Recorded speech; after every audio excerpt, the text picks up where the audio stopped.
percaya penuh pada semesta. Nah, ini maksud percaya penuh pada semesta itu kira-kira bagaimana, Mas Riko? Oh, jadi gini, misal kita simbolkan dengan arus sungai lah. Tujuannya kan arus sungai. Sungai kan banyak bercabang-cabang kan. Kan jatuhnya akhirnya tujuan akhirnya kan adalah laut kan. Kalau kita ngelawan arus, kira-kira tambah lama nggak Tambah sampainya? lama. Ya kan? Nah, apa yang dinyatakan dengan percaya sepenuhnya pada semesta adalah mengikuti arus sepenuhnya. Jadi tidak melawan. Jadi diikutin saja arusnya. Kalau arusnya ke arah kanan, ya kita ngikut ke arah kanan. Mungkin kita cuma bisa milih opsi, oh aku mau jalur yang ini atau jalur yang ini. Tapi kalau kita melawan arus, dalam artian ketika ada emosi datang, tapi kita lawan, ya berarti kita sedang melawan arus kehidupan itu sendiri. Dan otomatis yang membuat kita menderita kan aslinya bukan arusnya kan. Dan bukan juga emosinya. Tapi adalah perlawanan kita terhadap emosinya. Terhadap pemikiran kita, terhadap semua tayangan kehidupan. Tapi begitu kita membiarkan apapun terjadi, otomatis kita menjadi setara dengan transparan. Semuanya cuma lewat aja. Hidup kita jadi lebih enak. Dan tentu saja tayangannya juga jadi lebih baik. Jadi, atau contoh lain gini lah. Mas Hendra pasti pernah layangan kan? Pernah. Zaman SD kan? Layangan di atap, enak-enak. Mas Hendra hanya bisa layangan dengan baik ketika Mas Hendra mengikuti arah angin. Ya kan? Tapi begitu Mas Hendra melawan arah angin, yang terjadi kira-kira apa? Layangannya pedot. Senarnya pedot kan? Ya sama. Ketika kita terus-menerus melawan arus sungai atau melawan arus kehidupan atau live stream itu sendiri ya, kita akan semakin menderita. Dan tayangan kehidupan juga akan semakin buruk. Jadi alangkah lebih baiknya apabila kita tahu kemana arus itu mengalir dan kita mengikutinya saja. Itu pasti arahnya bagus. Itu artinya meskipun kita hidup tanpa plan, tanpa rencana-rencana, justru itu hasilnya akan lebih oke gitu, Mas Riko. Karena gini, rencana itu kan munculnya kan dari pikiran kita yang terbatas kan. Sedangkan pikiran kita itu kan isinya data lama kan, masa lalu kan. Contoh, yang membuat masalah, yang kita anggap masalah suatu kondisi kehidupan kan dari pikiran kita kan. Kira-kira pikiran yang sama yang menciptakan masalah bisa menjadi solusi nggak kira-kira? Nggak bisa. Nggak bisa. Jadi rencana, ketika rencana itu muncul dari pikiran, yang kita tahu bahwa pikiran itu terbatas, dan rencana kebanyakan adalah melawan arus kehidupan. Kira-kira yang sedikit atau yang sebagian bisa melawan keseluruhan? Nggak bisa. Kalau kita berusaha melawan keseluruhan, ya kita akan hancur berkeping-keping. Jadi alangkah baiknya kalau orang cerdas, dia akan mengikuti live stream itu sendiri. Dibiarkan aja. Ketika kita membiarkan perasaan kita apa adanya, ya kehidupan akan menjadi lebih baik. Menjadi surga, bukan neraka. Jadi istilah surga dan neraka itu sebenarnya adalah tentang realitas sekarang. Kenapa kok bagi sebagian orang hidup itu terasa seperti neraka ya? Karena dia tidak mengikuti arus kehidupan itu sendiri. Dan bagi sebagian orang lain, kehidupan terasa seperti di surga. Ya karena dia mengikuti arus kehidupan. Jadi dibiarkan apa adanya. Untuk percaya penuh pada semesta itu, Mas Riko, ini kan sesuatu yang mungkin sangat baru gitu, karena dari kecil kita terinjek, diajari oleh guru-guru kita waktu di sekolah bahwa hidup itu harus punya cita-cita. Kamu hidup itu harus punya mimpi gitu ya. Nah, sementara Mas Riko itu pernah mengatakan kurang lebihnya begini, semua rencana pikiranmu hanyalah lelucon di hadapan kesadaran. Terus orang bijak mengatakan bila engkau ingin membuat Tuhan tertawa, cukup katakan saja rencanamu kepadanya. Nah, ini gimana ketika kemudian dari kecil kita sudah terdoktrin untuk membuat cita-cita tuh mulainya dari mana, Mas Riko? Nah, untuk rencana dulu lah. Rencana itu kan munculnya ketika kita mulai melawan kan. Mulai melawan, kita tidak terima terhadap tayangan yang sedang terjadi. Terus kita mulai merencanakan, aku nggak mau tayang ini nih. Aku nggak mau melihat batu besar di hadapanku. Aku ingin melihat hal lain. Bisa nggak kira-kira? Nggak bisa. Selama kita merencanakan ya, kita akan terus mengalami kegagalan. Karena rencana berasal dari pikiran yang terbatas. Gitu. Nah, untuk keinginan, ketika kita menginginkan sesuatu, maka kita belum mempunyai hal tersebut. Ya kan? Contoh lah. Contoh kita ingin mobil. Ya kan? Kita ingin mobil berarti dalam kenyataannya kita belum mempunyai mobil. Ya. Nah, ketika kita terus-menerus mengingat keinginan kita, pertanyaan selanjutnya adalah ketika kita sedang mengingat keinginan kita sedang mengingat apa aslinya? Ketika kita lagi inget nih, oh aku ingin mobil. Sebenarnya kita sedang mengingat bahwa kita tidak punya mobil. Semakin kita mengingat keinginan kita, maka semakin kita mengingat kondisi kita bahwa kita tidak punya mobil. Sedang osilasi di dalam kekurangan kita. Nah, ketika kita sudah punya mobil, kita masih ingin mobil. Masih juga. Misal mobil kita udah banyak. Udah enggak kan? Iya. Orang kaya kira-kira pingin kaya nggak? Enggak, pasti pingin hal lain, ya kan? Nah itu, jadi keinginan itu adalah sumbernya dari rasa kekurangan. Semakin kita berkutat di keinginan, maka kita semakin merasa kurang. Alangkah lebih baiknya apabila rasa kekurangannya disadari langsung. Otomatis kita merasa sudah memiliki barang yang kita inginkan, maka sudah bukan lagi keinginan, tapi adalah sebuah keputusan atau sebuah pilihan atau intensi istilahnya. Ada perbedaan dasar nih antara intensi sama keinginan. Kalau keinginan geraknya dari rasa kekurangan dan nggak akan pernah terjadi. Tapi kalau intensi pasti terjadi karena kita milih jalur, tapi tetap mengikuti arus kehidupan. Kalau kita mau melewati sebuah wilayah yang bagus, mungkin di pertengahan wilayah kita mengalami wilayah yang buruk, tapi akan cuma sementara. Ketika dibiarkan lewat ya sudah selesai. Easy going aja. Nah, itu yang penting. Tapi bukan berarti ketika kemudian kita sudah stay di kesadaran, itu bukan berarti terus kemudian kita tidak punya keinginan sama sekali gitu ya? Nggak ada memang. Nggak ada keinginan sama sekali. Memang tidak ada. Ketika kita benar-benar stay di ruang atau di kesadaran, memang nggak ada. Adanya mungkin intensi. Tapi semuanya serba mudah. Semuanya serba mudah. Semuanya serba mudah. Terus kalau di materi Zoom itu kan ada yin yang manifestation, ya, manifestasi. Atau kemudian sahabat-sahabat menyebutnya sebagai manifestasi berbasis kesadaran atau apalah. Nah itu gimana Mas Riko? Itu kan juga manifestasi itu kan berarti tetap punya keinginan, tapi basisnya adalah kesadaran, basisnya adalah kita nggak ada kekurangan, tapi disebut masih punya keinginan. Itu kan agak paradok, gimana Mas Riko? Oke, jadi gini, inti dari manifestasi itu sebetulnya intensi, niat. Intensi, niat, tekad yang kuat gitu kan? Bukan tekad yang kuat, niat. Halus. Oke. Contoh gini lah, sampai ingin menggerakkan tangan sama niat menggerakkan tangan itu beda, ya kan? Kalau niat ya udah langsung angkat, tapi kalau ingin tangannya masih di sini.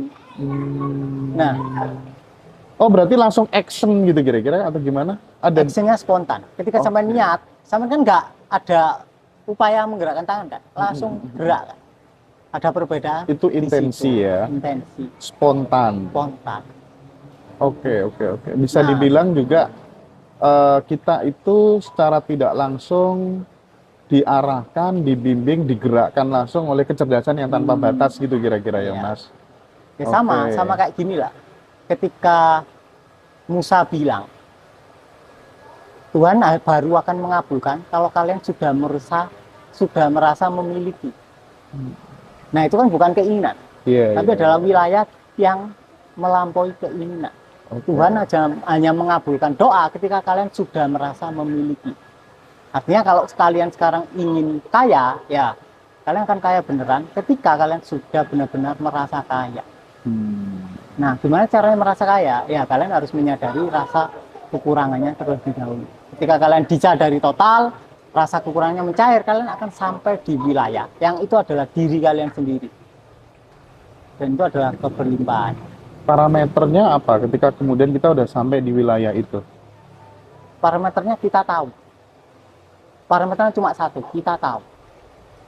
Dan nggak ada lagi rasa berkurang. Oke, Nggak misalnya Mas Riko yang sedang dalam kondisi punya keinginan itu tadi gitu. Praktik menyadarinya bagaimana Mas Riko sampai kemudian kita itu sudah sampai di wilayah itu gitu. Nah, ya kita harus menyadari sensasi keinginan itu kayak gimana. Tiap orang beda nih. Iya, Ada ketika dia pingin sesuatu, dadanya nggak enak. Iya. Ada yang misal kayak secara mental tubuhnya maju ke depan. Oke. Ada yang secara fisikal kakinya kayak melayang. Beda-beda lah tiap Beda-beda. orang Ada ya. yang kepalanya penuh. Nah, itu disadari sensasinya. Gampang itu.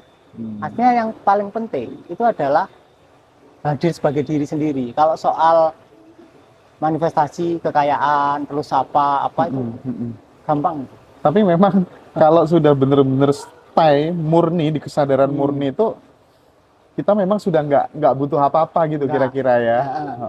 Cuman tidur lebih nyenyak gitu ya. Lebih minyak, rezeki lebih banyak. Rezeki lebih gitu-gitu lah. banyak. Oke. Kalau Nah, yang manifestation itu lebih ke ini, dasarnya lebih ke keharmonisan rumah tangga. oh iya paham. Jadi yang perlu kita maintenance itu ya hubungan kita. Biasanya kan ketika hubungan itu kan udah lama kan, mulai banyak pendaman nih terkait dengan pasangan. Awal-awal ya pasti kita hubungannya harmonis. Lama-lama kita mandang pasangan itu nggak nyaman. Kayak ada rasa-rasa kita nggak mau mandang. Mandang matanya aja kita kayak menghindar. Nah itu berarti mulai perlu maintenance. Nah ketika hubungan mulai harmonis pasti ada salah satu pihak yang energinya dominan yang. Terus ada yang satu pihak energinya dominan yin. Kalian bisa jatuh cinta satu sama lain karena perbedaan pola energi. Ada yang yang, ada yang yin. Nah, yang yang ini intensinya biasanya banyak. Yang yin enggak, dia datar. mungkin nggak Mas sama-sama yang gitu, sama-sama mungkin. yin nggak mungkin. Makanya ada LGBT. Oh. Kenapa kok laki bisa suka sama laki? Karena perbedaan struktur energinya. Ada yang, ada yang yin. Nggak mungkin yang sama yang jatuh cinta. Nggak mungkin. Nggak mungkin. Oh gitu Mas. Nah, yang yin jadi lahan bagi intensinya yang. Gampang. Kalau sama tanya Om Joko itu yang. Kalau istrinya tidak mengiyakan keinginannya, itu susah terjadi. Oh gitu. Dan itu sekaligus ketika kemudian di dalam relationship, hubungan suami istri, itu misalnya ada ketidakharmonisan gitu ya, itu berarti akan berpengaruh juga terhadap rezeki gitu kan kira-kira? Pengaruh ya? Pengaruh. Karena interaksi utama kita kan sama keluarga.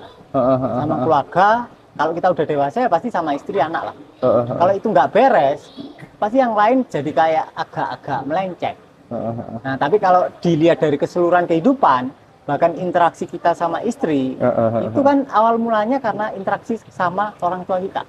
Kalau ini nggak benar, pendamannya ada, itu akan terbawa dengan kehubungan kita saat ini. Ya udah buyar. Bener sih yang disampaikan Mas Riko. Jadi aku kalau pengen apa-apa, istri itu selalu mengiyakan dan sering terjadi gitu. Berarti aku yang gitu ya.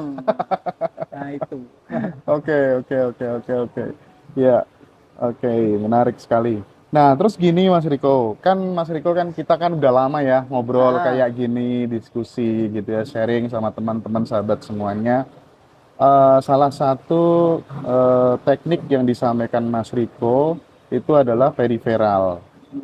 Nah, tapi nih Mas, yang aku alami sendiri gitu ya, kan dengan periferal nanti kita bisa gini, A, B, C dan seterusnya gitu. Aku lebih nyaman, lebih enjoy dengan praktik sadar penuh, hadir utuh gitu ya.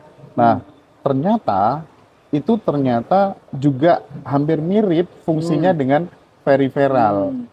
Kita menjadi kemudian nggak gampang ke-trigger ketika ada sesuatu yang menyakiti kita, nggak gampang kecewa, hidup flowing aja. Tadinya nyetir itu dari mana sampai ke mana sampai aja tanpa kita lihat ada pohon, ada apa gitu.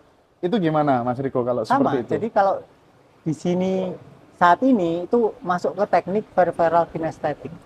Jadi sama, tetap kita bahas. Tapi trikinya entah dari peripheral atau dari di sini saat ini, ketika kita ngomong peripheral aja atau ya udah ada di sini, orang-orang itu kebanyakan kepleset di berusaha hadir di sini saat ini.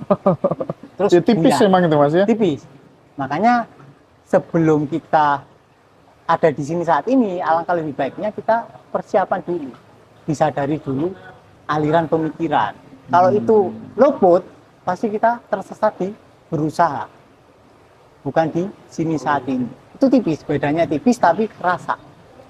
Karena ketika kalian benar-benar ada di sini saat ini, badan kalian rileks. Tapi kalau kalian berusaha, pasti badan kalian tegang dan pikiran kalian Iya rame. ya Mas. Jadi pada saat kemudian kita terlalu effort banget untuk hadir di sini saat ini, ya itu sama dengan pelarian juga sih sebenarnya ya. Sama kayak ketika ada apa? Dulu kan Buddha Gautama punya murid seorang pangeran kan. Oke. Nah, seorang pangeran ini ekstrimnya terlalu ke kiri. Jadi disuruh puasa sama sang Buddha sehari, dia puasa 3 hari.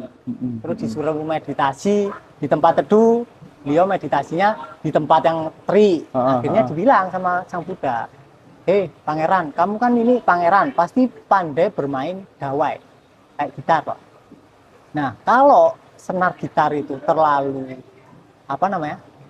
senarnya terlalu Kaku. terlalu tegang atau terlalu erat, suaranya enak nggak? Nggak enak. Kalau terlalu lentur, enak nggak enak. Ya berarti kamu harus benar-benar di tengah. Nah, baru saat itu dia paham arti dari di sini saat ini adalah middle way, di tengah. Mengapa semua ajaran itu ajarannya adalah middle way, di tengah, ya karena kita harus bisa antara effortless sama effort, tapi effortless tapi masih ada kewaspadaan, tapi waspadanya pasif, jadi kita nggak ngantuk. Nah, banyak orang mendengarkan obrolan-obrolan tentang kesadaran gitu ya, pencerahan gitu. Ada yang kemudian reaksinya oke, sehingga kemudian dia bisa hidupnya menjadi lebih baik gitu ya. Ada juga yang stagnan aja, nggak ada perubahan sama sekali gitu. Nah, maksudku gini Mas, kita memutuskan untuk belajar, sementara orang lain santai-santai aja misalnya. Nah, keputusan untuk belajar seperti itu sebenarnya sudah tertulis dari sananya, terancang oleh kecerdasan semesta itu sendiri, atau sebenarnya memang benar-benar kita ini jalan hidup kita itu kita yang nentukan gitu. Dalam perspektif deterministik itu kan paradoks dengan eksistensialisme gitu kan ya. Kalau eksistensialisme dia percaya penuh bahwa manusia menulis jalan hidupnya sendiri. Deterministik enggak, ada hal-hal di luar yang ngontrol, termasuk kemudian struktur otak, termasuk kemudian data lama. Bagaimana Mas melihat ini? Oke, jadi gini, kita bahas setan dulu lah, iblis dulu. Iblis kan menggoda Adam kan, ya kan. Nah sekarang tak tanya, yang nyuruh iblis menggoda Adam siapa? Ceritanya sih Tuhan gitu. Ya kan. Berarti kenapa kok sampai di semua konsep ajaran kuno itu pasti ada simbolik iblis?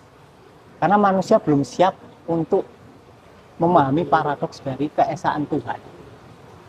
Karena dunia kan terbagi jadi dualitas, kejadian buruk, kejadian baik. Kejadian baik ditimpakan ke Tuhan, oh ini berarti adalah berkat Tuhan. Tapi kejadian buruk ditimpakan ke setan atau iblis. Karena dia belum siap. Nah sekarang pertanyaan selanjutnya, iblis yang menciptakan siapa? Tuhan. Berarti Tuhan juga bukan? Iyalah. Iya kan? Iya, manifestasi Tuhan juga. Nggak peduli mau malaikat, mau iblis gitu ya. Manifestasinya kan? Iya. Artinya ya Tuhan juga kan? Itu hanyalah lautan atau air yang sedang bergerak. Terus dijudge itu ombaknya jelek. Nah sekarang tak tanya, ketika ada lautan besar, lautannya besar, terus ombaknya ini gulung kuming atau beriak lah. Apakah ombak itu punya free will? Atau free will itu bahkan berasal dari lautan? Oke, jangan-jangan gini Mas, apa tuh namanya, kayak kontestasi pemilu gitu ya. Kita memilih presiden A, presiden B, kita dengan bangganya, oh ini free willku gitu. Ternyata bagi elit gitu, bagi elit politik itu ternyata sudah didesain dari sana Nggak ada. gitu. Nggak ada free will, aslinya nggak ada. Nggak ada, oke. Jadi oke. semua orang tercerahkan pasti bilang yang ada itu hanya kesadaran. Ketika yang ada kesadaran, maka handphone adalah kesadaran. Keren, Mas Hendra adalah keren, kesadaran, keren. Riko kesadaran, Novi kesadaran, Amrosi, Mas Rosi kesadaran, udara juga kesadaran. Iya, iya, iya. Bahkan apa namanya, kotoran manusia itu juga kesadaran. Oke, oke. Ya kan? Terus di mana letaknya yang bukan kesadaran? Ya Iya, nggak ada, iya, semuanya iya. kesadaran. Terus kira-kira yang disebut kotoran manusia ada free will nggak? Nggak ada ya, sama. Itu cuma mesin yang tidak ada jiwanya. Asik ini. Jadi nggak ada free will. Walaupun itu kesannya kayak keputusan kita sendiri, bahkan keputusan itu juga adalah keputusan ketuhanan. Iya, iya, Nggak ada. paham. Lah ya kayak analogi aku tadi kan, kita milih pemimpin, seolah-olah ini kita menganggap ini free will kita, padahal sebenarnya sudah dipilihkan oleh Sudah elit dirancang. itu, ya, sudah dirancang. Nah, ini menjadi terang sekarang, Mas Riko ya. Mungkin karena adem gini ya, kita jadi enggak sekarang. Oke deh, ya, mantap ya teman-teman, nanti bisa tanya jawab sama Mas Riko, nanti dipandu sama Mas Amrozi ya. Oke. Nah, kemudian, nah ini nih, kemudian sekarang yang agak paradoks lagi, aku pengen konfirmasi ke Mas Riko. Mas Riko, kapan hari kan kita sempat ngobrol, gimana sih Mas teman-teman ini kok bisa melihat penampakan makhluk halus dan lain sebagainya gitu. Mas Riko menjawab, oh itu karena dia ada belief di situ gitu. Padahal belief itu kan ombak lagi, pikiran lagi. Tapi kenapa bisa mencipta pakai belief itu? Termasuk saya sendiri juga merasa banyak banget ya apa yang kemudian saya yakini itu juga saya alami dalam kehidupan gitu. Itu gimana Mas Riko? Oke. Jadi gini, kebanyakan orang itu memisahkan antara segala sesuatunya. Ketika kita udah mengalami benar nih, yang ada hanya kesadaran, maka segala sesuatu adalah gerak dari kesadaran. Sama. Mau itu emosi, mau itu belief, aslinya satu. Mau itu setan juga satu. Cuma bedanya, yang membedakan adalah rangsangannya atau sensasinya. Contoh, di Indonesia ada pocong. Di Amerika ada pocong nggak? Nggak ada. Nggak ada. Karena sensasi di kepalanya beda, datanya beda. Adanya vampir di sana. Keren setannya. Kalau kita lihat vampir di Amerika, mungkin kita jatuh cinta. Ya kan? Di Amerika paling adanya sukubu, inkubu. Iya, Mas. Atau namanya, banyak lah setan di sana. Katanya lebih serem, tapi ya nggak tahu. Di Indonesia adanya kuntilanak, pocong. Beda daerah, beda setan. Ya berarti aslinya kan beda daerah, beda kultur. Kan? Kalau orang itu, misal gini lah, orang itu di kutub utara tinggalnya, dia nggak dapat dogma agama, lihat setan nggak kira? nggak ada. Tapi obrolan yang paling menyentuh banget dan aku bisa praktik langsung tuh waktu aku bertanya, berarti waktu dan pikiran itu sama Mas Riko. Mas Riko waktu itu menjawab, iya sama Mas Hendra. Berarti aku dengan di sini tuh sama. Nah mulai situlah Mas Riko, aku tuh baru udah nggak teori lagi gitu loh, bisa bener-bener praktik ngalamin gitu loh Mas Riko. Nah itu aslinya gampang kan, simpel kan. Dari awal kan kita di sini mau kemana gitu. Iya. Sekarang Mas Hendra misal di Jakarta lah, tak tanya, Mas Hendra di mana? Ya di sini jawabannya tetap. Nggak ada. Misal kita lagi ada inilah, apa namanya? Intinya tricky antara berusaha di sini sama di sini. Ketika berusaha ya kita nggak ada di sini. Ngawang lah. Tegang ya Mas ya, tegang ya bahasanya ya. Tegang. Makanya sebetulnya yang dibutuhkan teman-teman itu bukan pelatihan atau bukan teori, tapi teman. Beneran kalian butuh teman. Butuh teman ya. Butuh teman kan? Iya. Misal kalian ada masalah nih, kan butuh sharing kan? Iya, temen. betul. Tentu saja harus teman yang ngerti. Kalau Iya. kalian sharingnya ke temen yang nggak ngerti ya amburadul. Makanya butuh teman seperjalanan. Komunitas lah. Bukan butuh pelatihan, butuh teman sebenarnya ya. Butuh teman. Iya, betul. Atau seenggaknya temen yang sudah ngalami ya. Yang sudah tahu, oh jalurnya ini gini. Walaupun kamu lewat, ngantem batu besar, kamu tetap akan selamat. Nah itu bener yang banget ini. dibutuhkan oleh teman-teman. bukan praktek tapi temen aslinya. Iya, Karena iya, orang-orang itu nggak berani jalan sendiri gitu Pak. Kalau kalian berani jalan sendiri, ya it's okay. Berarti nggak butuh. Tapi kebanyakan orang itu butuh pendukung, butuh support. Nggak butuh guru aslinya, Iya. butuh temen. Butuh temen untuk membersamai untuk tumbuh Iya. gitu kira-kira ya. Eh, jadi teman-teman nanti kalau misalnya mau terhubung, mau tergabung dengan komunitasnya Mas Riko di grup WA, nanti silakan ikut Zoom dulu 2 hari, tanggal 31 Oktober sampai 1 November. Di situ nanti teman-teman bisa dibimbing langsung oleh Mas Joko, oleh Mas Riko secara 24 jam pokoknya grupnya nggak pernah berhenti. Jadi teman-teman ketemu teman-teman yang sefrekuensi di sana ya. Nggak ada guru dan murid ya Mas Riko ya? Nggak ada. Nggak ada guru dan murid ya. Semuanya sama-sama tumbuh berproses. Soalnya itu juga apa ya, batasan yang sangat menghalangi.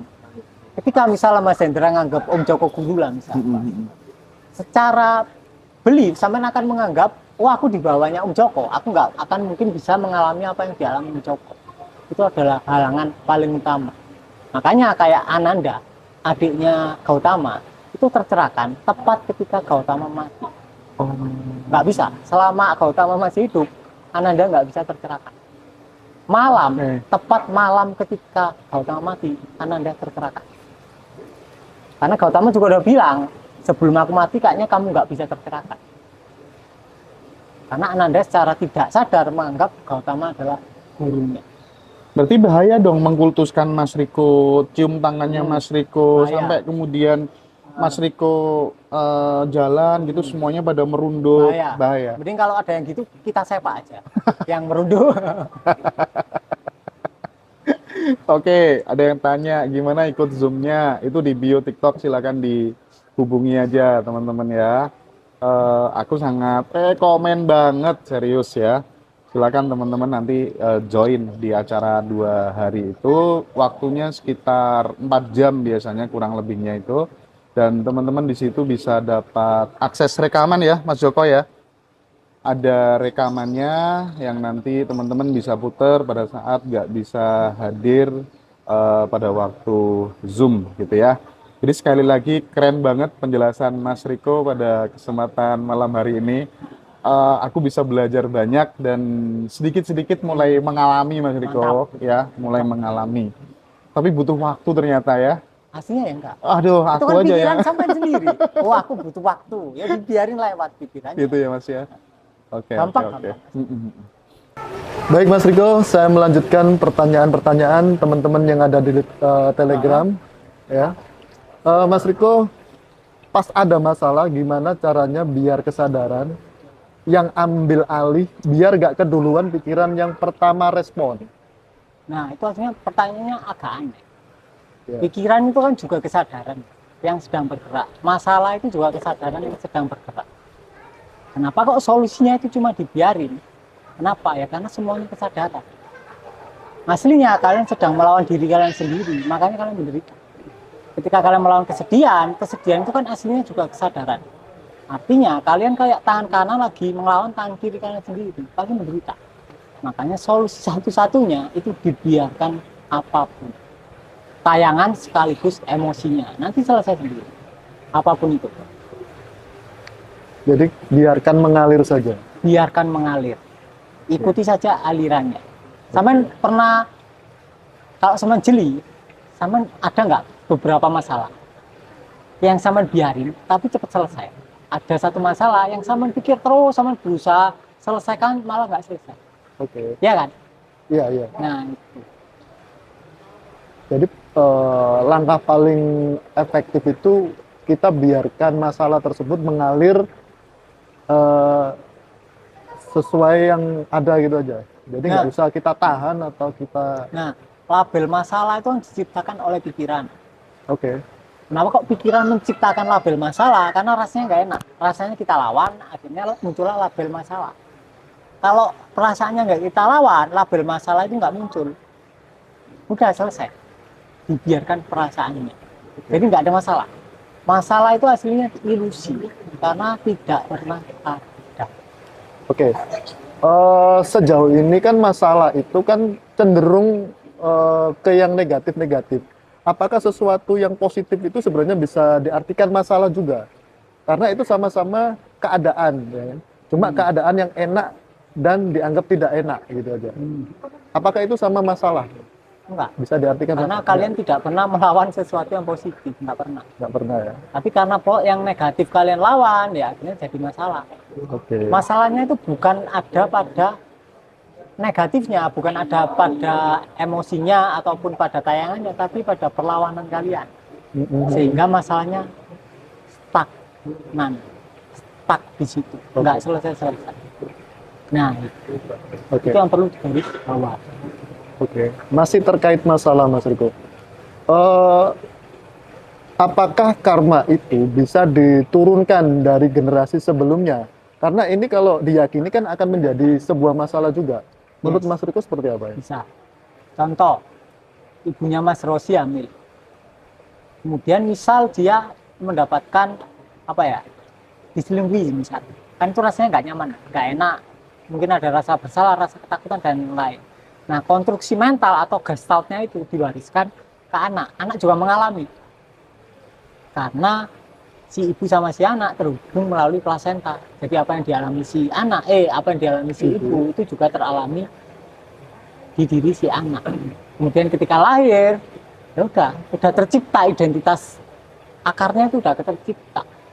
Kemudian dibuat lebih tumbuh lagi, lebih rimbun lagi dengan pola didikan para orang tua masing-masing. Oke. Intinya cetakan pertama itu adalah waktu ibunya hamil atau bahkan ketika kalian berhubungan seksual. Kalau kalian mau bahas lebih jauh, cetakan pertama adalah waktu kalian berhubungan seksual. Waktu kalian sedang menanam benih, itu sangat berpengaruh. Jadi ketika kalian, biasanya gini, orang habis capek kerja, beban, kemudian dia berusaha melepaskan bebannya dengan seks. Nah, secara tanpa sengaja kecelakaan dia hamil. Oke. Itu pasti cetakannya buruk. Kenapa? Ya karena itu kecelakaan, bisa dianggap kecelakaan. Karena kalian hanya untuk melepaskan stresnya. Kalian tidak ada dalam nuansa cinta. Oke. Makanya seks sangat penting. Sebaiknya hanya kalian lakukan ketika kalian berada dalam nuansa cinta. Jangan pernah melakukan seks ketika kalian lagi marah sama pasangan. Oke? Ini penting. Karena kebanyakan pasangan itu seksnya itu lebih hot ketika dia lagi ada masalah. Lagi marah, kemudian dia seks lebih hot. Tapi kalau kalian menanam benih di situ, itu akan seburuk-buruknya cetakan. Itu sangat bahaya. Jadi jangan pernah mendekati seks dari sesuatu selain cinta. Nuansanya harus benar. Kalau nuansanya benar, benihnya baru benar. Embrionya baru benar. Kemudian skenarionya ketika kalian hamil, itu sebenarnya ditentukan ketika kalian berhubungan seks. Kalau kalian berhubungan seks itu ada ketakutan di dalamnya, karena kalian selingkuh, atau karena adanya ketegangan, ada ketakutan, dan lain-lain, ya pasti nanti skenario waktu hamil akan sesuai. Makanya jangan pernah melakukan hubungan seks ketika kalian sedang marah dengan istri. Selesaikan dulu di luar ranjang. Terkait ini Mas Riko, ketika kita mau menciptakan benih unggul ya, kan kita tidak boleh capek kan. Nah, tapi mayoritas masyarakat kita itu masyarakat pekerja dan waktu luangnya sangat sempit. Nah, untuk mengatasi itu seperti apa Mas Riko? Ya itu tadi solusinya. Jadi bukan soal kalian kerja atau enggak, bukan soal kalian capek atau enggak. Adalah soal kalian mendekati seks itu dari nuansa apa. Ketika kalian sedang bahagia, sedang saling sayang, sedang berada dalam nuansa cinta, kalian nge-seks itu adalah cetakan yang paling bagus. Tapi kalau kalian nge-seks dari kalian sedang marahan sama istri, kalian nge-seks, seksnya mungkin hot, tapi benihnya akan jelek. Cetakannya akan sangat-sangat buruk. Dan kemudian akan diikuti oleh skenario yang akan semakin memperkuat identitas tersebut. Jadi identitas pertama itu yang kalian ciptakan terhadap anak kalian itu adalah ketika kalian seks dengan istri kalian. Kalau itu hamil, itu. Jadi jangan pernah jangan pernah dekati seks dari nuansa ketika nuansanya buruk. Jadi dekati dari cinta. Oke. Makanya kenapa kalau di zaman dulu raja-raja itu milih hari buat seks. Sampai segitunya ya. Sampai segitunya. Karena harus dipersiapkan. Nanam benih itu memang harus dipersiapkan. Kalau enggak, cetakannya pasti jelek. Itu. Jadi persiapkan. Benar-benar persiapkan. Kalian berada dalam nuansa cinta, kalian harmonis, kalian nggak ada pendaman sama istri. Cetakannya pasti bagus. Tapi kalau rumah tangga kalian sudah nggak baik-baik saja, kalian nanam benih pasti buya. Oke. Apakah ini dibahas di Bersih Jiwa, Mas? Dibahas. Oke. Nanti teman-teman bisa gabung di Bersih Jiwa atau langsung hubungi dari manajemen Mas Riko juga bisa. Dan jangan lupa tanggal 30 sampai 30 Oktober sampai 1 September bisa gabung. Oh, iya, Oktober sampai November teman-teman bisa gabung di Zoom-nya Mas Riko ya. Oke. Oke, lanjut Mas Riko. Bagaimana mendatangkan ya kan keberuntungan yang berkelanjutan? Ya disadari ketakutannya, disadari rasa kekurangan. Itu paling gampang. Paling gampang. Alumni kita kan barusan itu kan, dapat apa itu? Mercy ya. Ya. Jadi alumni kita habis dapat Mercy. Ya karena cukup disadari rasa kekurangannya. Ketika sudah disadari, tiba-tiba ada aja uang buat beli Mercy. Padahal sebelumnya saldonya nggak cukup. Iya. Bahkan kartu kalau umpama dia main nyicil itu nggak bisa. Karena berapa? 2 ya, CL2 ya. Kartu kreditnya bahkan CL2, jadi nggak bisa. Tapi ya tiba-tiba CL0 ya, CL0 bisa. Kalaupun dia mau nyicil bisa. Dan itu bisa dipelajari di Bersih Jiwa. Di tanpa pintu. Di letting in bisa. Letting in bisa. Jadi juga. sangat perlu untuk merilis atau bukan merilis, membiarkan rasa kekurangannya, dibiarkan disadari. Ya udah, nanti datang sendiri. Intinya bisa ya untuk mendatangkan keberuntungan yang terus-menerus atau berkelanjutan. Oke, Mas. Lanjut, Mas. Apa karma itu cuma pendaman emosi saja atau seperti apa, Mas? Karma itu kan mekanisme sebab akibat. Ketika kalian punya pendaman tertentu, akibatnya ya sesuai pendaman itu. Tapi karma adalah mekanisme dari samskara atau mekanisme dari pendaman. Kalau keseluruhan gambaran utuh disebut samsara, penderitaan. Samsara. Selagi kalian ada pendaman, selagi kalian masih terjerat di identitas fiksi kalian, ya kalian pasti menderita. Itu namanya samsara. Samsara. Iya. Oke. Lalu bagaimana cara menarik magnet energi positifnya, Mas?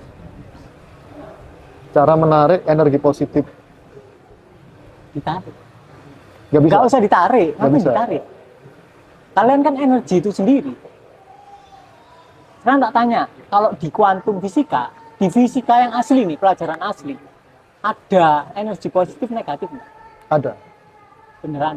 Beneran ada. Ada. Ada. Ada. Ada. Atau nggak ada? Kayaknya sih ada. Waktu belajar. Nggak ada. Nggak ada. Nggak ada yang bisa disebut energi positif negatif. Adanya energi. Kalau muatan ada, muatan positif negatif yang saling berinteraksi. Tapi itu bukan energi. Itu adalah ekspresi dari energinya. Tapi kalau energi murni, jadi nggak ada yang bisa disebut energi positif, energi negatif.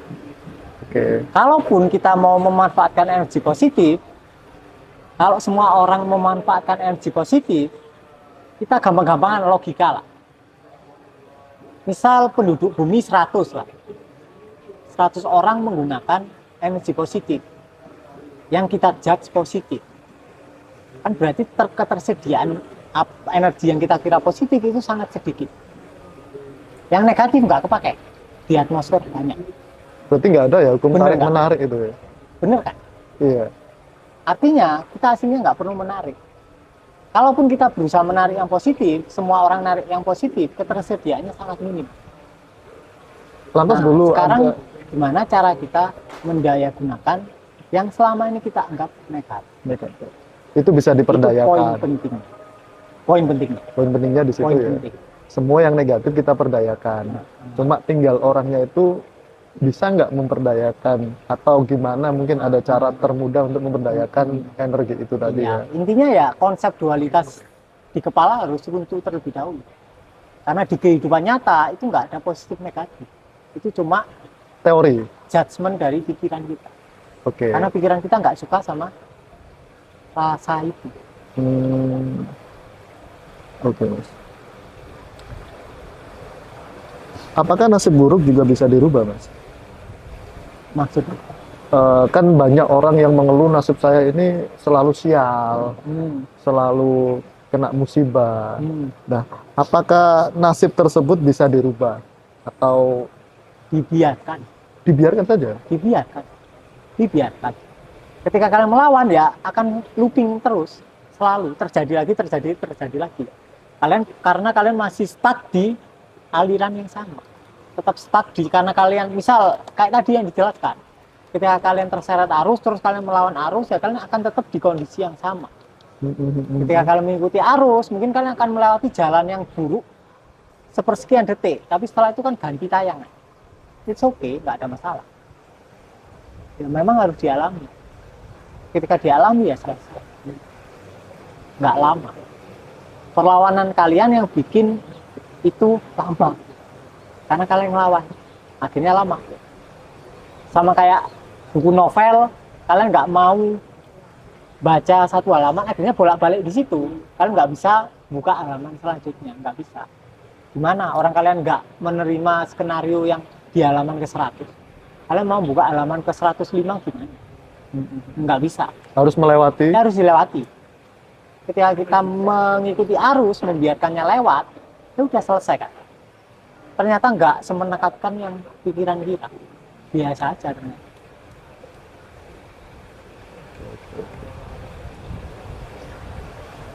Lalu apakah bisa diperjelaskan, Mas Riko? Apa namanya? Oke, kurang keras ya. Bagaimana sikap kita terhadap semesta yang sehingga semesta tetap memberikan satu keberkahan dan keberhasilan? Dilepas lagi atau gimana? Nah itu dualitas, pertanyaannya dualitas. Berarti dari pertanyaan itu, orang yang bertanya menganggap semesta terpisah dari kita. Menganggap semesta adalah suatu sosok yang memberikan. Padahal kita adalah semesta itu sendiri. Maka nggak ada istilah memberikan dan yang diberi. Nggak ada, karena keduanya adalah satu, bukan dua. Maka kurang tepat pertanyaannya. Kalau semesta memberikan, ya karena kita sendiri adalah semesta itu sendiri. Oke. Terus bersatu dengan semesta itu apakah hanya sekedar pengetahuan dan memahami atau memang sesuatu rasa atau hanya merasa bersatu? Oke, kita anggaplah semesta itu kesadaran. Dari awal kita udah kesadaran. Hijab atau penghalang yang paling menghalangi kita untuk mengalami kesatuan dengan semesta atau kesadaran karena kita berusaha menyatukan diri. Awalnya kita udah nyatu nih, kita air nih. Misal kita air, dari awal di situ, di kolam. Usaha air, setetes air untuk menyatu sama keseluruhan kolam itu justru menjadi penghalang. Ketika kita rileks, kita mengalami kesatuan secara aktual. Bukan soal rasa, tapi kita mengalami secara aktual. Dan itu akan kalian pahami ketika kalian mengalami by experience, nomenanya. Oke. Oke teman-teman, saya ingatkan lagi, jangan lupa nanti gabung di Zoom-nya Mas Riko 1 bulan penuh, tanggal 30 Oktober sampai 1 November.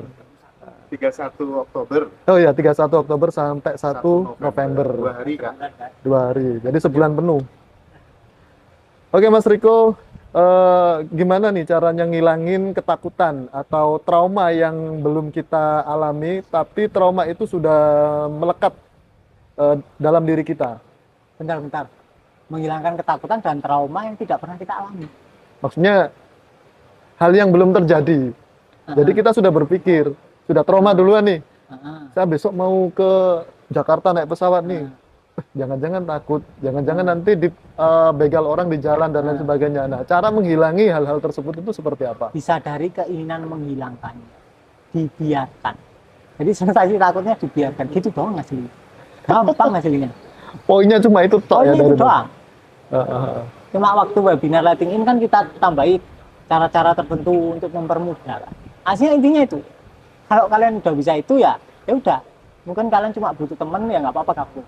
Tapi kalau kalian udah bisa total, kalian nggak butuh temen ya nggak usah gabung, nggak perlu.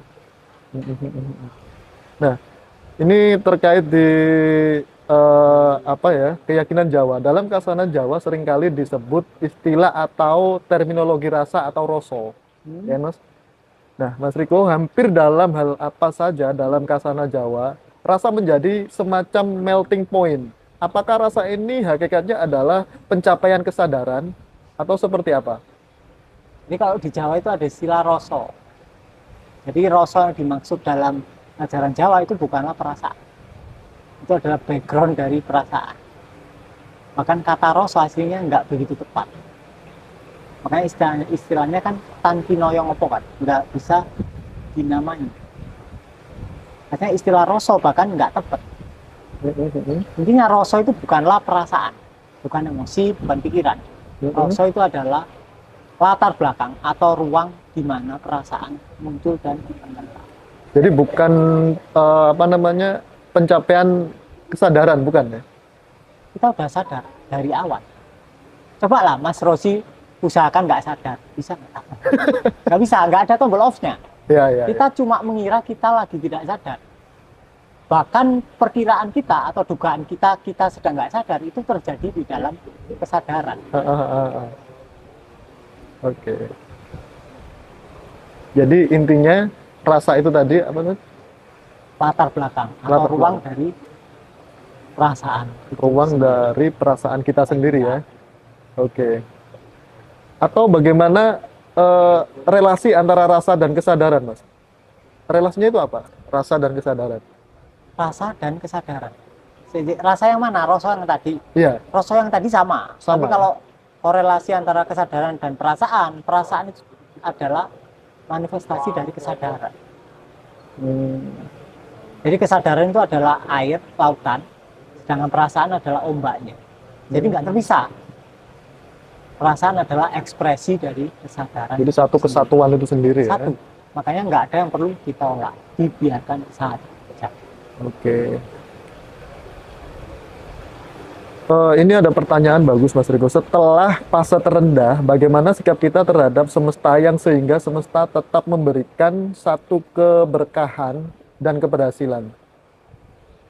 Kita sedang ada di fase terendah. Iya. Nah, Setelah fase Oke. terendah. Setelahnya ya udah dibiarin aja. Kalian perlu menyadari pikiran kalian yang menjudge kalian sedang berada di fase terendah. Rendah dan tinggi itu kan cuma penghakiman dari pikiran kan. Nah, itu yang perlu kalian sadari. Kalau kalian menjudge kondisi kalian rendah, otomatis kalian akan ingin kondisi yang tinggi. Semakin kalian ingin kondisi yang tinggi, kalian akan semakin terjebak di kondisi yang rendah. Bahayanya itu. Makanya disadari mekanisme pelabelan dari pikirannya. Itu tricky dan sangat berbahaya. Ketika pikiran kita mulai membedakan antara rendah dan tinggi, itu adalah fase yang sangat berbahaya. Kalau kalian tidak sepenuhnya menyadari jebakan itu. Jadi perlu disadari. Pikirannya, oh ini fase rendah. Nggak ada. Nggak ada ya. Itu kan cuma suara pikiran. Judgment, penghakiman dari pikiran. Asumsinya Yang pikiran. menghakimi pikiran kita sendiri ya. Pikiran kita sendiri. Pikiran kita menghakimi pikiran sebelumnya. Ya kan? Benar. Contoh, misal gini, pikiranku tiba-tiba gini, Joko ke suruh rek, gak teko-teko. Terus selanjutnya muncul, wah tapi kan aku kan nggak boleh kayak gitu sama Om Joko. Nah ini kan berarti menghakimi pikiran sebelumnya. Yang dihakimi itu bukan kita, yang dihakimi oleh pikiran adalah pikiran-pikiran sebelumnya. Oke. Jadi kita tidak tersentuh oleh pemikiran aslinya. Kalau kita jeli ya. Siap. Makanya perlunya menyadari gerakan pikiran kita sendiri. Ini kayaknya juga ada yang apa namanya termakan pikiran, Mas. Ini pertanyaan seperti ini. beliaunya ini dulu pernah tunangan terus nggak jadi, ya kan? Terus dia itu yang menjauh. Nah, habis itu beliaunya menikah duluan, sekarang hidupnya kok rasanya kena karma gitu. Nah, ngatasinya gimana Mas itu? Padahal kita lepas juga baik-baik antar keluargaan gitu. Jadi seolah-olah dia ini merasa karena saya menjauh, membatalkan tunangan, akhirnya saya sekarang kena karma karena kehidupan yang dialami sekarang itu kok kena apa namanya? Nggak enak gitu. Nggak enaknya tok itu loh. Ya karena kalian punya rasa bersalah. Rasa bersalah itu nggak kalian sadari, tapi kalian kubur. Akhirnya itu mengekspresikan dirinya dalam berbagai tayangan sekarang. Misal Mas Amrosi. Misal Mas Rosi merasa bersalah nih, otomatis Mas Rosi kan pingin dihukum. Iya. Misal Mas Rosi berbuat buruk ke Om Joko, Mas Rosi merasa bersalah ke Om Joko. Secara nggak langsung, Mas Rosi pingin dibalas sama Om Joko, bener nggak? Sama, ketika sampean merasa bersalah, sampean ingin dihukum oleh kehidupan. Oke. Itu bahaya. Aslinya perasaan pendaman yang paling berbahaya, pertama adalah apatis, kedua adalah rasa bersalah, ketiga baru malu. Oke. Apatis itu pasti mengarah ke urgensi bunuh diri. Tapi ketika orang merasa bersalah, itu kan nggak bisa dirubah, tetap merasa dirinya bersalah dan itu akan terbangun atau terbentuk dalam mindsetnya dia, Mas. Makanya dibiarkan, dialami total rasa bersalahnya, nanti hilang sendiri. Kan itu cuma masalah sensasi.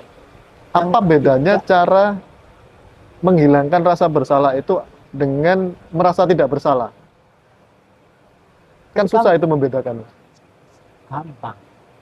Ketika sampean berusaha menghilangkan, ketika sampean berusaha lari dari rasa bersalah, rasanya nggak enak di badan. Tapi ketika sampean sudah tidak merasa bersalah, rasanya enteng. Intinya itu, intinya terasa di badan. Kalau badan kalian sekarang terasa berat, berarti ada beberapa jalur energi yang tersumbat. Sumbatannya itu kayak es batu.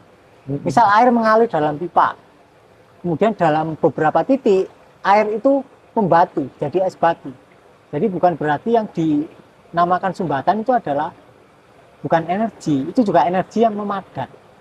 Ketika kita cintai, kita biarkan apa adanya, dia mulai mencair. Kemudian aliran tubuh kalian mulai normal, ngeflow, akhirnya tubuh terasa lebih ringan. Nah, itu bedanya itu. Kan maksud saya gini, Mas. Saya ini mencubit Pak Joko, tak cubit nih. Nah, saya kan salah. Lah, masa saya nggak merasa bersalah, mau dilepas saja seolah-olah nggak salah, gitu? Apa gitu maksudnya? Untuk melepas kesalahan itu tadi? Bisa dari sensasinya. Bisa dari toh? Bisa dari doang, nanti hilang. Dan hubungan kalian mungkin akan lebih baik-baik saja, nggak ada apa-apa. Oke. Disadari saja, disadari sensasi, dibiarkan. Nggak, ini kayaknya kasusnya sampean, ada yang mirip. Coba sampean ceritalah. Sampean Nggak. merasa bersalah ke siapa? Saya nggak pernah merasa bersalah. Terus. Saya itu orangnya lost. Ah, Yang penting saya itu sudah berusaha semaksimal mungkin tidak menyakiti dan merugikan orang lain gitu loh. Itu pun kadang masih dianggap merugikan atau menyakiti kan gitu. Jadi saya itu orangnya lost. yang nganggap siapa? Saya. Ya. Ya. Bentar, kan sampean sudah berusaha berbuat baik sebaik-baiknya. Terus yang memandang, oh kayaknya aku nggak cukup baik, sampean sendiri. Oh, misal terdekat aja lah, terdekat istri kita ya. Bilang ke sampean. Oh kamu ini salah, harusnya itu susu kamu taruh kulkas, jangan taruh luar, misal seperti Nah itu. itu rasanya gimana? Ya nggak enak. Nggak enak kan? Ya udah dibiarkan. Biasanya sampean ngapain? Kalau rasanya nggak enak. Ya diem aja ngerokok cemberut itu aja. Nah, coba jangan. Jangan ngerokok. Berarti kan ngerokok sampean kan mekanisme lari ya. Ketika sampean diomeli istri, rasanya kan nggak enak di dada. Itu dibiarkan, dirasakan total. Kemudian ketika hilang, sampean ngerokok itu akan beda. Ngerokok yang selama ini buat lari dari rasa yang nggak enak, itu malah merayakan. Sampean merayakan kehidupan dengan merokok. Dan itu akan jauh beda. Sampean akan tahu bedanya. Rokoknya akan terasa lebih enak, lebih rileks dan lain-lain. Iya, iya. Karena akhir-akhir ini juga banyak sekali orang yang mengambil langkah yang sangat konyol menurut saya. Misal kemarin 2-3 hari kemarin kan ada kejadian di sebelah ini, mahasiswa loncat dari gedung karena katanya masalah percintaan lah apalah. Nah, kalau Mas Riko sendiri itu sebuah karma dari apa namanya leluhurnya yang dulu, atau memang kebodohannya dia sendiri untuk melompat dari gedung itu? Nah, aslinya kita tidak bisa menyebut keputusannya adalah kebodohan. Karena kita tidak merasakan apa yang dia rasakan. Kita nggak tahu. Ya kan? Kita nggak tahu kehidupan dia gimana. Kita nggak tahu momen putusnya gimana. Kita nggak tahu apa yang dia rasakan. Kita cuma bisa berasumsi, kemudian ngejar. Konyol banget, gara-gara putus cinta dia bunuh diri. Tapi kita nggak tahu. Kita nggak tahu. Kita beneran tidak tahu apapun soal orang yang bunuh diri. Tapi ada kaitannya dengan karma nggak, Mas? Ada kaitannya dengan perlawanan dia sendiri terhadap emosinya. Ketika dia terus-terusan melawan emosinya, suatu saat dia capek. Ketika capek, kemudian dia akan terjun ke rasa tidak berdaya. Kemudian mulai muncul rasa-rasa untuk ingin bunuh diri. Awal-awal mungkin nggak diturutin, lama-lama itu tiba-tiba terjadi tanpa dia duga. Pasti ada lah kejadian-kejadian yang merangsang dia semakin ingin bunuh diri. Nah itu. Tapi secara detail emosinya kita nggak pernah tahu apa yang dia rasakan. Jadi sangat tidak elok untuk menjudge orang tersebut konyol atau bodoh. Itu menurutku sih. Lantas apakah samskara orang tua kita yang sudah meninggal bisa menurun ke anaknya? Nurunnya ya waktu orang tua kalian hamil, bukan waktu setelah mati. Bukan waktu setelah mati ya? Masalahnya, ketika orang tua kalian ada pendaman, terus dia hamil, pendamannya belum selesai, artinya kan turun. Nenek kalian punya orang tuanya nenek kalian belum selesai, turun ke nenek. Kita nggak tahu, cetakan identitas kita dan pendaman kita itu udah generasi keberapa, nggak tahu kita. Pasti sudah banyak. Karena makin zaman penderitaannya makin besar kan. Kita nggak tahu sudah berapa generasi. Intinya ada dalam state yang sangat berbahaya. Sangat berbahaya. Makanya lebih baik kita mulai belajar untuk tidak melawan. Dibiarkan saja. Biarkan saja mengalir gitu, Mas ya. Terus bagaimana tanda-tandanya kalau luka batin masa kecil itu sudah hilang, Mas? Nggak ada tandanya, kalian tahu sendiri. Kalau itu udah selesai, kalian tahu. Karena itu kan tubuh kalian sendiri. Kalian tahu kalau kalian sedang ada rasa nggak enak. Kalian juga akan tahu kalau itu udah selesai. Kalian tahu. Mungkin orang lain nggak tahu, tapi kalian tahu. Mungkin orang lain cuma akan melihat, oh wajahmu kok berubah ya. Kamu sekarang lebih santai, lebih rileks. Tapi kalian akan tahu lebih dahulu ketika udah selesai. Nggak mungkin kalian nggak tahu. Nggak mungkin. Itu. Oke, Mas Riko. Pada saat seminar,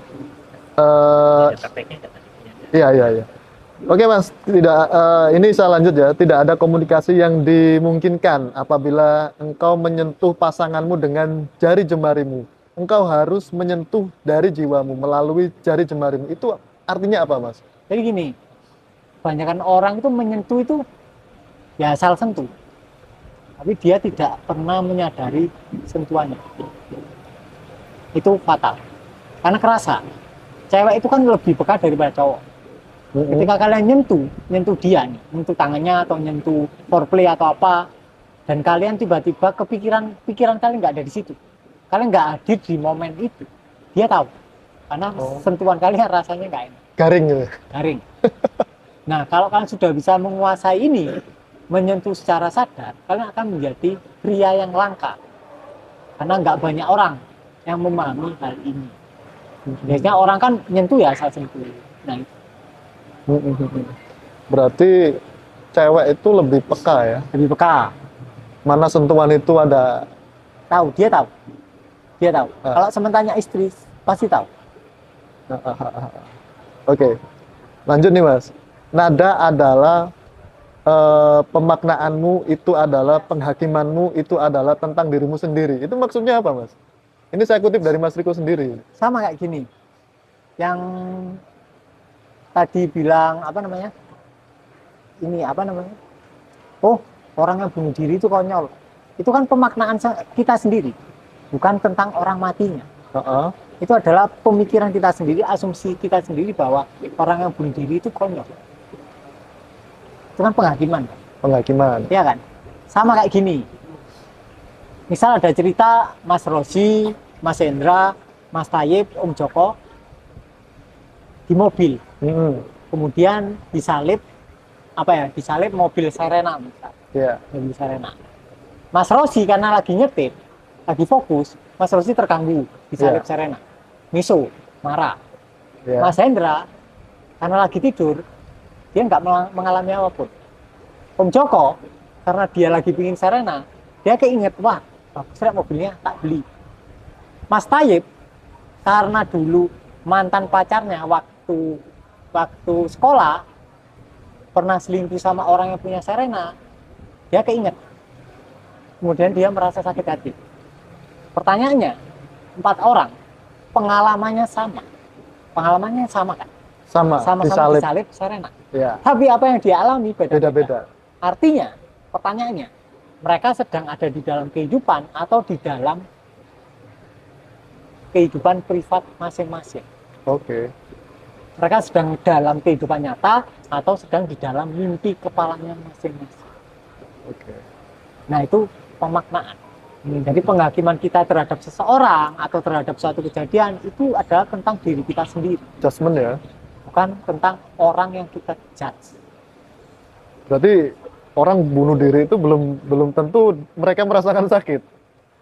Bukan tentang itu, tapi belum tentu kita kan ngejudge-nya, wah ini kurang ibadah gitu kan. Belum tentu. Wah, atau kita ngejudge-nya, oh ini adalah seburuk-buruknya orang, ya belum tentu. Oke. Ini adalah wah konyol banget rek, ini bunuh diri, ya belum tentu. Berarti Karena cuma kita nggak tahu apa yang mereka alami. cuma perkiraan di luar BMKG aja. Ya? Sadari aja Pak Joko ya. asumsinya. Oke. Oke Mas Riko, kata pencerahan membangkitkan gagasan tentang sejumlah pencapaian manusia super, membelah lautan, terbang, berjalan di atas air, dan lain-lain. Nah itu maksudnya apa? Itu kisah Spiderman. Contoh gini ya. Zaman sekarang kan ngehit superhero kan, Spiderman kan. Kalau ada komunitas tertentu tahun ini yang menganggap Spiderman nyata, walaupun orang-orang sekitar tahu nih Spiderman nggak nyata, dan itu digembor-gemborkan terus. Kira-kira selama 300 tahun, 300 ke depan, orang di masa depan akan menganggap Spiderman nyata atau enggak? Nyata. Ya sama. Sama nggak? Sama. Jadi kenapa kok kita punya konsep orang tercerahkan itu bisa membelah lautan, bisa terbang di atas awan? Ya itu adalah pikiran kita sendiri. Karena kita menganggap diri kita rendah. Paham?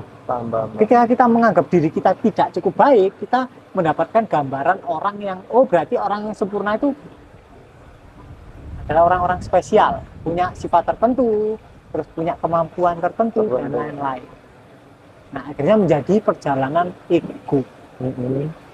Ya sama kayak cerita Spiderman tadi. Bisa bikin agama baru. Iya kan? Tuhannya Spiderman. Oke. Bisa kan? Bisa saja. Karena Ya kan? Atau dari contoh jauh-jauh. gampang lah. Misal Borobudur. Oke. Kasih aja mitos. Oh, dulu ada seorang pertapa. Tahun ini Om Joko ke Borobudur, terus dia jadi sakti, bisa membelah pantai Balai Kambang. Itu digembor-gemborkan terus. 1000 tahun itu jadi wisata. Iya kan? Oke. Terus disebarkan ke luar negeri. Oh, Om Joko ini punya nasab si A. Itu digembar-gemborkan pasti jadi ya. Nek? Pasti jadi. Oke. Pasti jadi. Berarti menuhankan seseorang itu gampang sekali sebenarnya. Gampang. Ya tinggal diciptakan aja. Ciptakan aja. Aslinya Om Joko benar-benar mengalami pencerahan. Tapi orang-orang sekitarnya membuat cerita agar semakin wow. Semakin wow. Karena orang menganggap dirinya rendah, dia akan lebih terpancing dengan yang wow. Oke. Oke teman-teman, saya ingatkan lagi yang mau gabung Zoom-nya Mas Riko nanti di tanggal 31 Oktober sampai tanggal 1 November, Pak. Ya. Bisa gabung langsung ke Zoom-nya Mas Riko. Lanjut Mas Riko, berpikir adalah salah satu upaya untuk bersembunyi dari emosi yang sedang terjadi di dalam tubuhmu. Rasakan saja apa yang terjadi di dalam tubuhmu. Ini akan menuntunmu ke arah yang benar. Itu kira-kira penjelasannya seperti apa, Mas Riko? Ya itu udah jelas itu penjelasannya. Ya tinggal dibiarkan, disadari Biarkan aja aja. perasaannya secara total. Tiba-tiba udah selesai, udah cair, ya udah selesai. Gitu doang. Jadi apapun itu harus kita sadari secara benar-benar sadar. Iya, betul itu, sangat-sangat betul. Perlu disadari. Perlu secara disadari. total. Semakin kamu berusaha memperbaiki dirimu, maka itu akan semakin memperkuat beliefmu bahwa dirimu rusak. Dan dan pada akhirnya itu semakin memperkuat ilusi seakan-akan diri benar-benar ada. Nah, ini menyadari semakin dirimu rusak itu seperti apa? Ini Contoh kok gini lah, menarik ini. kita dari kecil itu udah dapet dogma kamu itu buruk, nggak sempurna. Benar. Kemudian sebagai reaksi kita ingin memperbaiki diri, ya kan? Semakin kita berusaha memperbaiki diri, berarti kita semakin menyatakan bahwa identitas diri kita yang rusak atau yang buruk itu benar, ya kan? Semakin kita berusaha memperbaiki diri, maka identitas kita semakin abadi, ya enggak? Jadi merasa rendah itu tadi ya. Semakin abadi karena kita semakin bereaksi. Oke. Makanya kenapa kok solusinya itu cuma disadari? Karena apapun selain disadari itu adalah cara untuk lari. Dan semakin mengabadikan pendaman dan identitas selama hilang. Oke. Berarti apapun masalah kita, apapun doktrin yang kita terima, itu kita sadari dan kita lepas. Nggak dilepas, dibiarkan. Dibiarkan, sorry. Kalau dilepas kita masih berusaha melepas ke ruang lain. Padahal nggak ada ruang lain selain diri kita sendiri. Oke, Mas Riko. Engkau bisa mendengar suara di luar tubuhmu, berupa suara temanmu, beburungan, serangga, ataupun keramaian lalu lintas. Engkau juga bisa mendengar suara yang ada di dalam kepalamu. Engkau bukanlah kedua jenis suara itu. Nah, ini yang bikin kita bingung itu apa? Kalimat ini seperti apa? Ini bingung loh saya. Jadi gini, pikiran tuh lebih banyak kan berupa suara self talk, kayak bicara sendiri kan. Iya, benar. Nah, sekarang tak tanya, sampean bisa ngelihat air itu kan? Bisa? Sampean air bukan? Bukan? Sampean bisa mendengarkan suara di kepala sampean, berarti sampean suara itu kan? Mestinya iya. Hah? Lah, sampean kan bisa ngelihat ini kan? Bisa? Sampean air bukan? Bukan? Sampean bisa mendengar suaraku kan? Bisa? Bisa kan? Bisa. Sampean suaraku bukan? Bukan? Sampean bisa mendengarkan suara pikiran. Bisa. Berarti sampean suara pikiran itu bukan? Bukan? Nah, terus. Masalahnya sampean selama ini mengira suara itu adalah diri sampean. Benar. Kemudian Itu sampean saya rasakan. berdebat. Padahal cukup ya. Simpel hasilnya, sumpah simpel. Tidak ada yang rumit di situ. Sulit untuk menghilangkan suara-suara kayak gitu, Mas. Nggak Jadi, usah dihilangkan, dibiarkan. Biarkan. Didengarkan saja. Itu nggak hilang-hilang karena kalian tidak pernah memberikan pendengaran kalian secara total. Kalian nggak pernah mendengarkan mereka secara total. Sama kayak anak sampean. Kalau tantrum nggak sampai dengerin, tantrum terus. Tapi begitu sampean dengerin, sampean kasih perhatian, ya enggak. Lenyap sendiri tantrumnya. Berarti suara di luar tubuh kita atau di pikiran kita itu sebenarnya bukan kita ya? Bukan kita. Bukan kita. Tapi paradoksnya itu adalah kita. Paradoksnya. Paradoksnya. Di awal-awal kita akan sadar, oh aku bukan pikiranku. Oh aku bukan Joko. Oh aku bukan tubuhku. Oh aku bukan pohon. Aku bukan semuanya. Ya aku adalah ini. Tapi di akhir kita tahu, oh ternyata aku adalah segalanya. Lantas yang menciptakan sumber suara itu siapa, Mas? Ya kita sendiri. Kesadaran itu sendiri. Kesadaran suara itu yang menciptakan kita sendiri, tapi bukan kita ya? Ya kita. paradoksnya itu. Paradoks. Di awal kita perlu membedakan, oh pikiran bukan aku. Tapi ketika kita sudah sampai, kita sudah bisa stay lama di kesadaran, tiba-tiba kita sadar, oh ternyata suara-suara ini juga ekspresiku sendiri. Ternyata pepohonan di depanku adalah ekspresiku sendiri. Ternyata dunia ini adalah ekspresiku sendiri, ada di dalam aku. Makanya kayak Al-Halaj pun bilang, matahari, bintang, bulan itu ada di dalam diriku. Oke. Kemudian dia dipenggal pemerintah. Oke, bicara tentang diri sendiri Mas ya.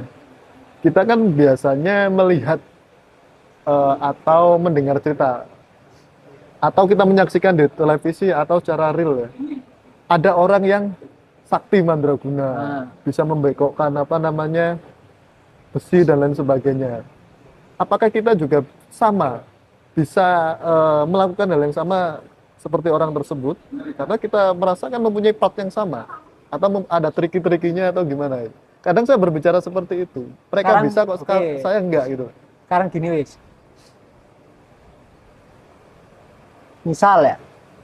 Misal sampean pingin apa namanya belajar berjalan di atas air. Sampean belajar 10 tahun.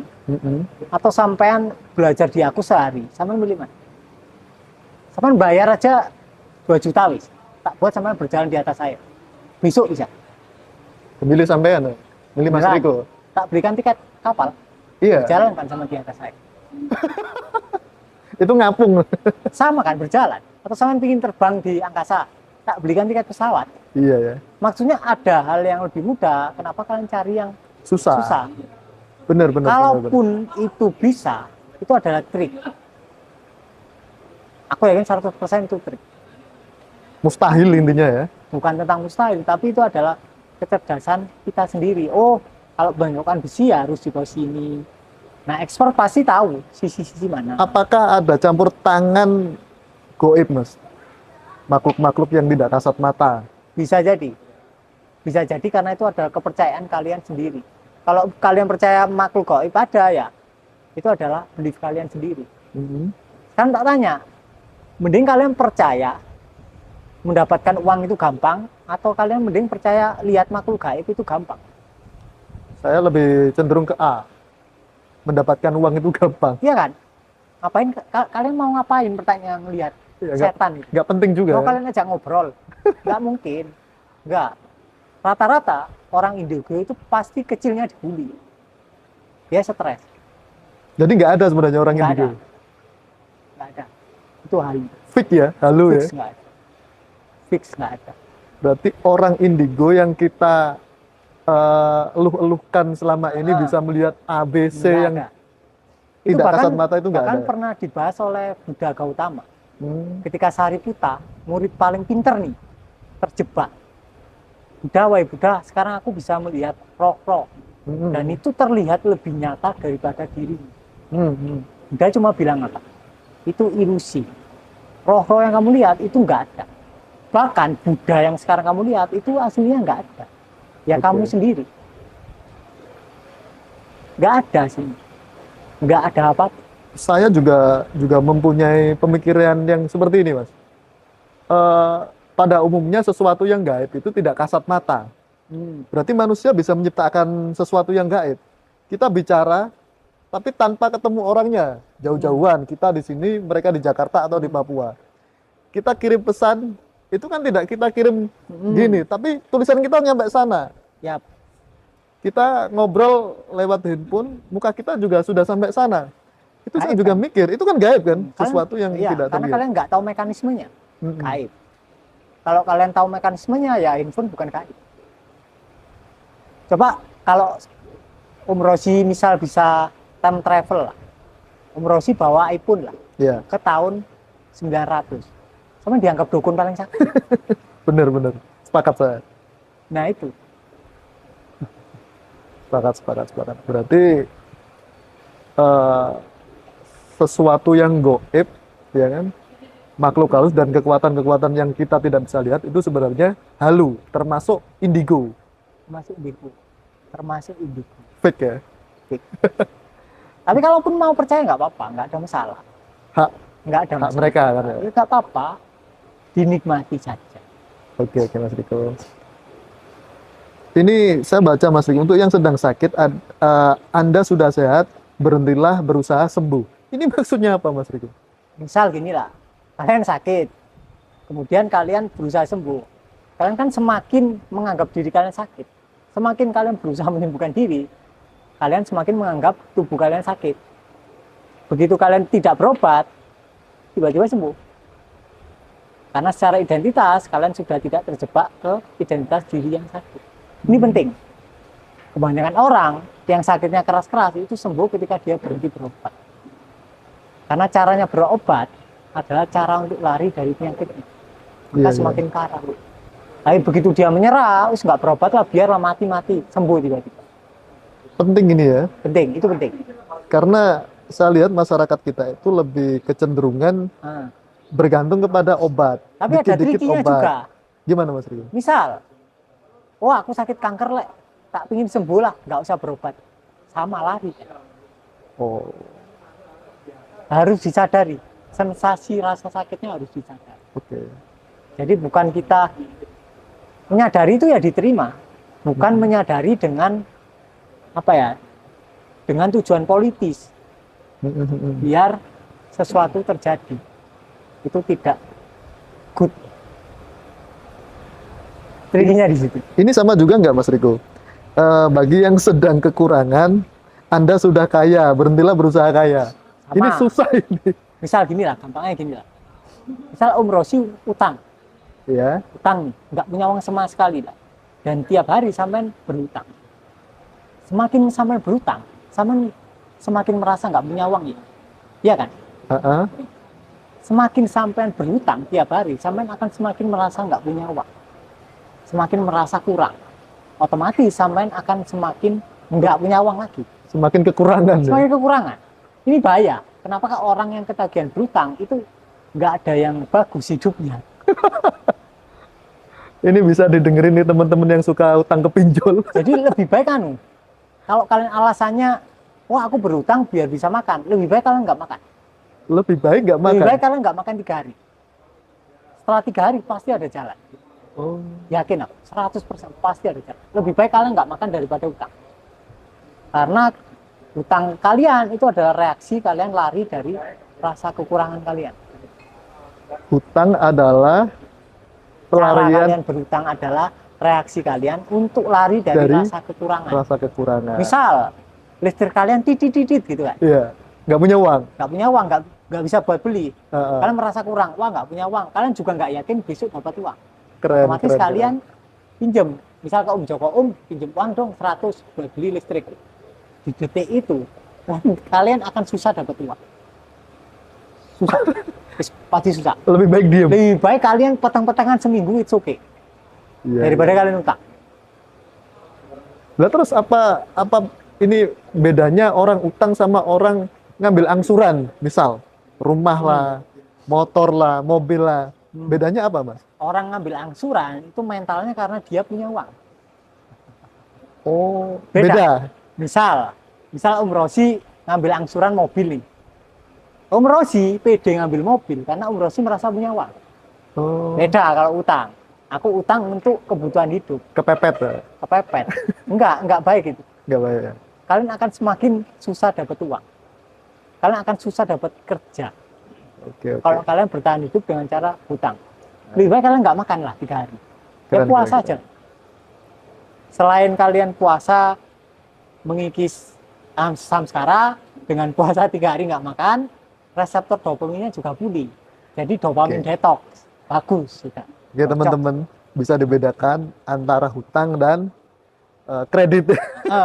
Kredit bagus. Bagus ya. Karena kalian merasa punya uang. Heeh. Dan kalian pasti bisa bayar. Dan kalian pasti tenang. Merasa mampu ya. Merasa mampu. Kalaupun kalian di akhir nggak bisa bayar ya, kan tinggal dijabel.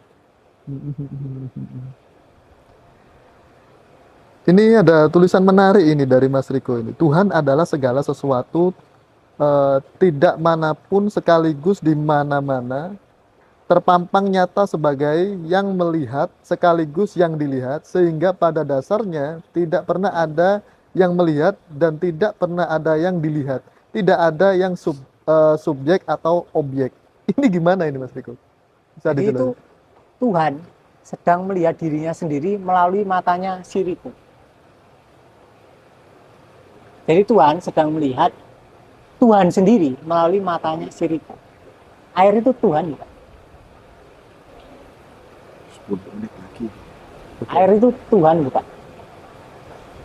Tuhan kan? Handphone Tuhan, bukan? Iya. Apa yang dinamakan Esa berarti segala sesuatu adalah Tuhan. Enggak ada yang bukan Tuhan. Jadi kali ini Tuhan sedang melihat dirinya sendiri melalui ekspresinya sendiri. Maka Tuhan ada dimanapun. Kalian lihat Om Joko, kalian lihat Tuhan. Kalian lihat kamera, lihat Tuhan. Kalian lihat pohon, lihat Tuhan. Kalian lihat WC, ya lihat Tuhan. Kalian lihat God, juga lihat Tuhan. Oke. Kalian lihat langit, juga lihat Tuhan. Apapun. Apa nggak bahaya kalau kita mempunyai pola pikir seperti itu, Mas Riko? Makanya perlunya mengalami terlebih dahulu, bukan sebatas pikiran. Karena harus benar-benar mengalami, sadar. Ketika sadar, kalian akan tahu, oh ternyata semuanya adalah Tuhan. Wajah Tuhan. Makanya kaum sufi atau kaum makrifat pasti sering bilang, kemanapun saya menghadap, saya hanya melihat wajah Tuhan. Kemanapun. Ini menarik, karena ada beberapa orang yang ditokohkan. Tapi kalau kita lihat, itu kayaknya orang gila. Misal nih, kalau di Muslim ya, ada yang namanya Jadab. Nah, kayak siapa namanya? Gus Jafar Pasuruan, kayak Habib Sewan dan lain-lain itu seperti apa? Kalau seperti itu kan orang kan kalau nggak tahu kan aneh gitu loh, Mas Riko. Apanya? Ya biarin aneh. Ya kan itu judgement dari masyarakat. Berarti kalau orang sudah apa-apa yang mereka lihat itu adalah Tuhan, berarti kan sudah tidak mementingkan duniawi. Tetap mementingkan. Duniawi kan juga ketuhanan. Kenapa orang tidak mementingkan duniawi? Karena dia memisahkan antara ketuhanan dan duniawi. Dibedakan. Oh, Tuhan berarti adalah ini, spiritualitas. Sedangkan duniawi bukan Tuhan. Di situ ada batasan pembeda. Padahal sama. Ketika kita benar-benar mengalami yang benar, ketuhanan yang benar, itu nggak ada bedanya antara duniawi dan apa yang kita sebut spiritual. Sama. Satu ya. Satu. Kita akan tetap memberi nafkah ke istri kalian kalau kalian punya. Atau yang istri kalau perannya terbalik kan bisa aja. Dan itu nggak ada masalah. Dan kalian tetap akan mengasuh anak kalian dengan baik. Bukan berarti kalian tercerahkan kemudian kalian lari ke gurun atau menyepi di gua. Enggak. Pencerahan yang benar kalian tetap akan terjun ke masyarakat dengan cara yang tepat. Berarti yang sudah dilakukan orang-orang ke gua atau bertapa dan lain sebagainya itu berarti salah ya, langkah-langkah itu. Biasanya lari ke gua, itu bertapa. Lari. Itu termasuk lari ya? Lari. Bukan penyelesaian. Begitu dia turun dari gua, dia melihat wanita berbikini, pikirannya rame lagi. Karena seksualitasnya selama ini dia kubur. Sama. Gampang, kalau kalian pingin kepalanya hening ya kalian ke gua. Nggak ada rangsangan apapun, nggak ada masalah apapun. Pasti hening. Tapi kalau kalian terjun ke masyarakat, pikiran kalian pasti rame.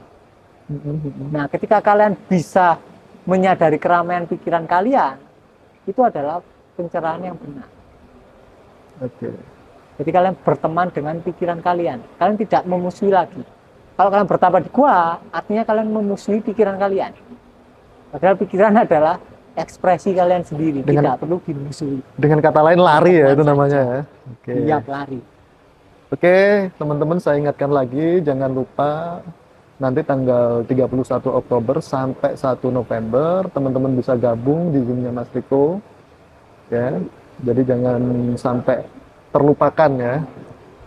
Oke Mas Riko, ini menarik ini kalimatnya Mas Riko ini. Semua rencana pikiranmu hanyalah lelucon di hadapan kesadaran. Itu maksudnya apa lagi? Udah tadi Mas Hendra. Ya. Oh Mas Hendra itu. Oke.